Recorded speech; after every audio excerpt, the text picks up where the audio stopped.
আর সর্বশক্তিমান ঈশ্বরকে আমি ধন্যবাদ জানি, কারণ ঈশ্বরকে বাদ দিয়ে আমরা কোনো কিছু করতে পারি না। তারই প্রভু যীশু খ্রিস্টের আমি দাস এবং তার অনুগামী আমি।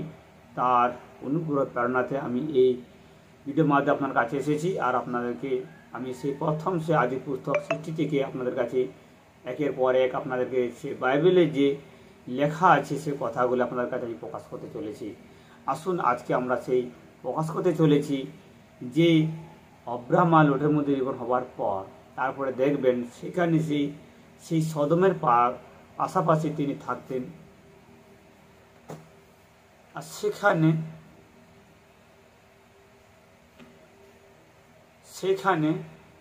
সেখানে এলাকা কিছু রাজা এবং সেই সদম গমরের কিছু রাজা একটা বড় একটা যুদ্ধ বেঁধে গেল। খুব জনরসব দেশে উঠল। বিভিন্ন দেশের বিভিন্ন অঞ্চলের রাজা একসঙ্গে তারা যুদ্ধ করলো একে অপরকে সে রাজ্য জয় করার জন্য। তো সেখানে সেই লোট ছিলেন, সেই সদমের ঘরের পাশে তিনি ছিলেন। আর সেখানে দেখবেন যে কিভাবে সে রাজারা যুদ্ধ হওয়ার পর তারা যুদ্ধ করছেন। যুদ্ধ হওয়ার পরেই দেখবেন সেখানে সব কিছু লুটপাট করছে, পশু পাখি ধন সম্পত্তি সব কিছু লুটপাট করে সেই অন্য দেশের রাজারা সব কিছু নিয়ে চলে যাচ্ছেন। আর এখানে দেখবেন সেখানে লোটও তিনি সেই সদমের পাশাপাশি ছিলেন। শেষে ওনাকেও সেই রাজারা সব কিছুকে তারা বন্দি করে নিয়ে চলে গেলেন। নিয়ে যাওয়ার পর তো সেখান থেকে সব কিছু লুটপাট করে সদম গমরের সব কিছু সেই অন্যান্য রাজা অঞ্চলের দেশেরা সব কিছু নিয়ে চলে গেলেন। তারপরে সেখান থেকে একজন এবিউ জাতি তিনি তার বন্দি থেকে কিন্তু ছাড়া পেয়েছিলেন। সেই ব্যক্তিটাকে আর বন্দি করতে পারেনি। তো সেই ব্যক্তিটা উনি জানেন যে এটা সে অব্রাহামের তার বংশ তার পশ্চিম মধ্য দিয়ে আছে, তার ভাতৃ পুত্র। তো তিনি সে অব্রাহাম কাছে তিনি গিয়ে তিনি সংবাদটা তিনি জানালেন। পর অব্রাহাম সেখানে কী করলেন, সমস্ত তার নিজস্ব তার আত্মীয় স্বজন সমস্ত তার সৈন্য দলকে একত্র করলেন। একত্রিত করার পর তিনি দুভাগে তিনি ভাগ করলেন।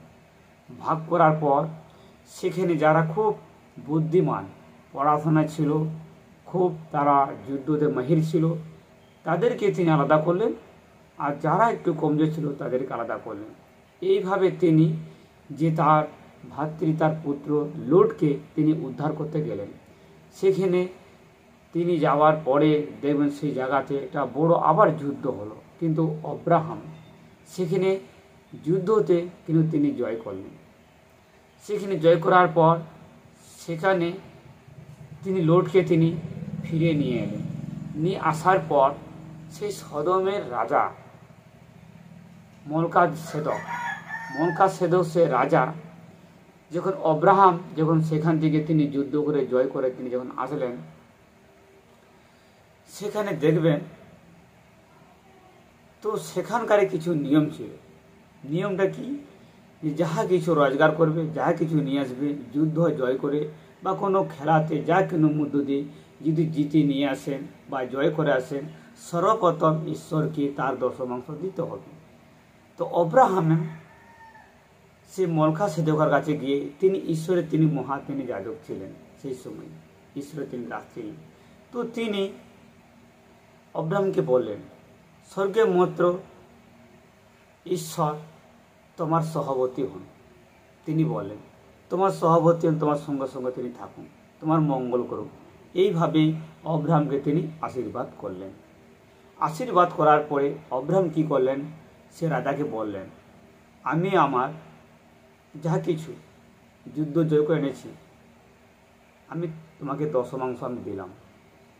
দশমাংশ দেওয়ার পর সেই রাজা বলছেন, আমাকে মনুষ্য যাহা কিছু দেয় সব কিছুই এগুলো তোমার হবে।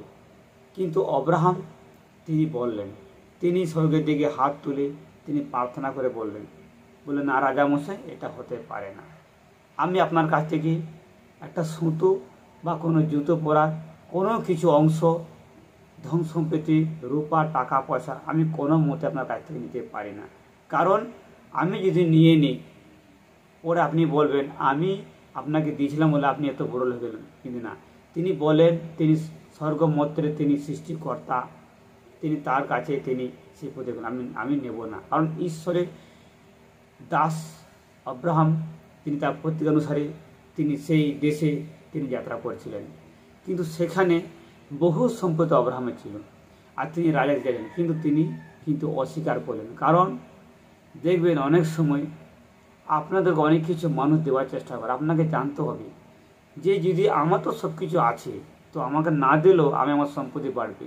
সেই সময়টা কোনো কারো কিছু উপকার করে ফেলেছেন, আপনি নিয়ে নিয়েছেন, দেখবেন সেই আপনার সম্পত্তির উপরে কিছু আঘাত আসতে পারে, কিছু দাগ আসতে পারে। কারণ পরের দিকে দেখবেন সে বলবে আমি সময় মতো তাকে দিয়েছিলাম বলে সেখান থেকে উনি বড়লোক হয়ে গেলেন। সেই জন্য অনেক সময় দেখবেন কোনো কিছু মানুষের কাছে নেওয়ার আগে আপনি হাজারবার চিন্তা করবেন, আপনাকে যে ঈশ্বর যা দিয়েছে তাতে সন্তুষ্ট থাকবেন। যেহেতু আব্রাহাম এখানে বলছেন আমি 10 দিলাম, কিন্তু পরে বললেন না আপনার কাছে আমি কিছুই লইব না। এই হচ্ছে বাইবেল। এখানে পড়ে শোনাচ্ছি 14 অধ্যায় 1 থেকে 24 পর্যন্ত আপনাদেরকে এই ঘটনাগুলো বলছি। আপনারা যদি আপনার কাছে বাইবেল আছে আপনারা পড়বেন, আর আপনাদেরকে নতুন হয়ে থাকেন আপনারা অবশ্যই এই বাইবেলটা যে আপনাদের কাছে আমি ব্যাখ্যা করে আপনাদেরকে শোনাচ্ছি আপনারা বুঝতে পারবেন। আপনারা প্রথম থেকেই এটা হচ্ছে 9 নম্বর পার্ট আমাদের যাচ্ছে, আপনারা এই ভিডিওগুলো দেখছেন এবং জানবেন যে অ্যাকচুয়ালি বাইবেল ইতিহাসগুলো আছে আপনাদেরকে ভিডিওর মাধ্যমে প্রকাশ করতে চলেছি। আমাদের মুক্তিদাতা বাণী ইউটিউব চ্যানেলের মাধ্যমে আপনাদের কাছে আমি প্রকাশ করতে চলেছি। কারণ বাইবেলে যেটা লেখা আছে সেগুলো সত্য, আপনারা জানুন, আপনারা বাইবেল পড়ুন, আপনারা জানবেন। অনেকে হয়তো জানেন না যে অ্যাকচুয়ালি বাইবেলটা কী। আর আমি আপনাদেরকে প্রথম থেকে বলে আসতেছি বাইবেল কোনো ধর্মের কথা বলে না, কোনো ধর্মের আঘাতের কথা বলে না। তিনি মানুষকে কতটুকু প্রেম করেছেন, মানুষকে তিনি কীভাবে পরিচালনা করেছেন, মানুষ কীভাবে তিনি বাধ্য করতে চেয়েছিলেন, কীভাবে তিনি বাধ্য মানুষকে দেখতে চাইছিলেন, তিনি এইসবে কিন্তু ঈশ্বর সব স্টোরি এখানে লেখা আছে। আপনারা জানলেন আজকে আমাদের 9 নম্বরেতে আমাদের ভিডিওতে আছে আপনাদেরকে আমি বলছি। তো সেইভাবে সেই আব্রাহাম আর লোটের মধ্যে সেই বিবরণ হবার পর এইভাবে দেখবেন কেউ যদি কোনো আগের দেখবেন কোনো তাদের বংশ জাতের মধ্যে কেউ যদি কিছু করে আবার খবর পায় তারা একসঙ্গে তারা যুদ্ধ করতেন, একসঙ্গে তারা থাকতেন। কিন্তু দেখুন তারা বিবাদ হয়েছে সাথে নিজের ইচ্ছা মনে থেকে তিনি বিবাদ হয়েছিলেন যে তোমারও সম্পত্তি আছে আমার সম্পত্তি নেই, তুমি ওখানে বসবাস করো। কিন্তু হবার পরে দেখুন এটা যদি লোট আব্রাহাম আর লোটের মধ্যে যদি কোনো তর্ক বিতর্ক করার পর যদি তারা বিবাদ হয়ে যেতেন তার এই যে একটা ইউনিটি একতা এটা কিন্তু থাকতো না। দেখবেন অনেক সময় কেউ কোনো জমি জায়গা নিয়ে সম্পূর্ণ বিবাদ হয়ে যায়, দেখবেন যদি ওর উপরে কোনো শত্রু আক্রমণ করছে বা কোনো কিছু বিপদ এসে গেছে দেখবেন উনি যাবেন না, কারণ উনি তো নিজের থেকে বিবাদ হয়ে গেছেন, ঝগড়া সৃষ্টি হয়েছে।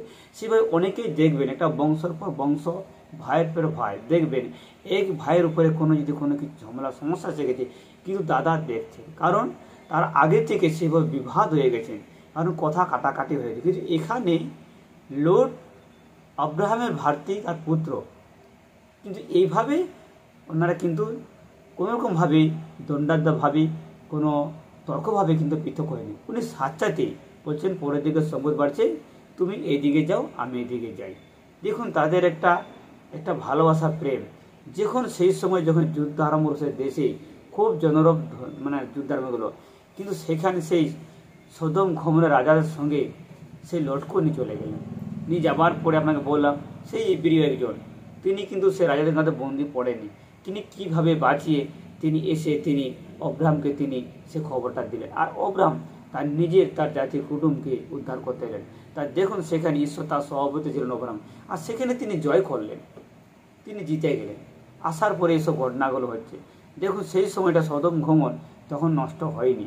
দেখুন সেখানে কিভাবে সে রাজাদের সঙ্গে আর কিভাবে তিনি আলাপ পরিচয় করছেন, আর এইভাবে তিনি সেই লোটকে তিনি রক্ষা করলেন। রক্ষা করার পর দেখবেন এখানে লেখা আছে আবার দেখবেন তিনি কিন্তু খুব অমায়িক ছিলেন, আব্রাহামকে অমায়িক ছিলেন, তিনি কোনো কিছু নিতে চাইছিলেন না, কারো কাছে তিনি নেবেন না। আপনাদেরকে বললাম সেই ঘটনা সেই পরিবারের সমস্যা।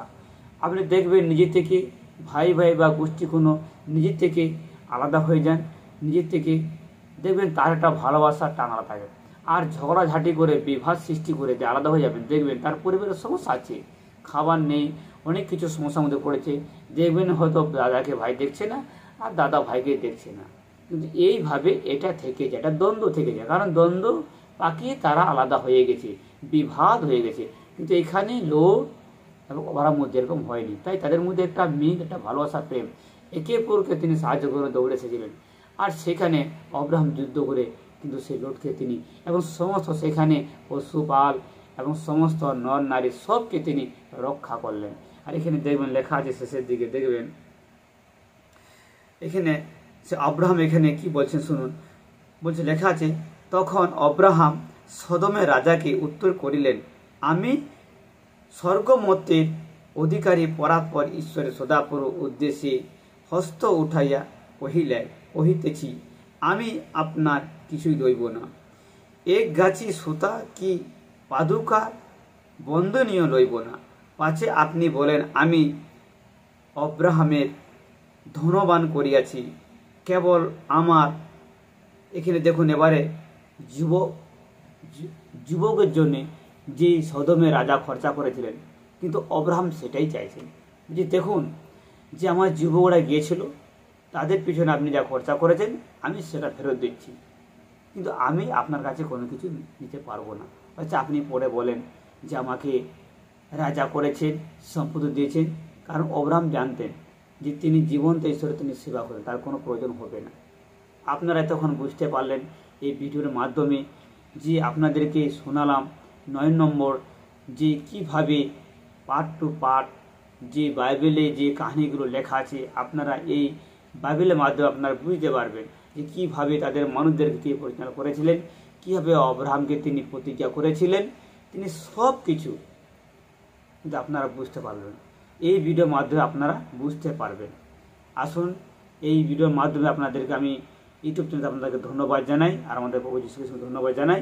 এতক্ষণ ভিডিওটা কিভাবে আপনারা দেখেছেন আর শুনেছেন, এরপরে ভিডিওটা পাওয়ার জন্য আপনারা অবশ্যই এই আমাদের মুক্তযাত্রা বাণী ইউটিউব চ্যানেলটি আপনারা সাবস্ক্রাইব করবেন এবং শেয়ার করবেন, যেন পরবর্তীকালে আপনারা ভিডিওগুলো পেতে পারেন। আপনারা প্রথম থেকে এই পবিত্র শাস্ত্র থেকে আপনারা বুঝতে পারবেন। আমি আপনাদের কাছে সমস্ত তার বাইবেলে লেখা যে ইতিহাসগুলো আপনাদেরকে আমি জানাতে চলেছি। আর আমি তখন আপনাদের মাঝে আমি এই ভিডিওর মাধ্যমে প্রচার করলাম পবিত্র শাস্ত্র থেকে আদি পুস্তক 14 অধ্যায় 1 থেকে 24 পদ। এরপরে আমরা পরে আপনাদের মাঝে আমি আবার আসব আব্রাহামের সহিত ঈশ্বরের নিয়ম স্থাপন। এবার দেখবেন আব্রাহামের সঙ্গে ঈশ্বর কীভাবে একটা নিয়ম স্থাপন করেছেন, তার বিষয়ে পরে ভিডিও আপনাদেরকে আমি জানাতে চলেছি। তো আপনারা এতক্ষণ দেখেছেন, আপনাদেরকে ধন্যবাদ জানিয়ে আমি ভিডিওটা এখানে আমি সবাইকে জয় যিশু বলে আমি এখানে শেষ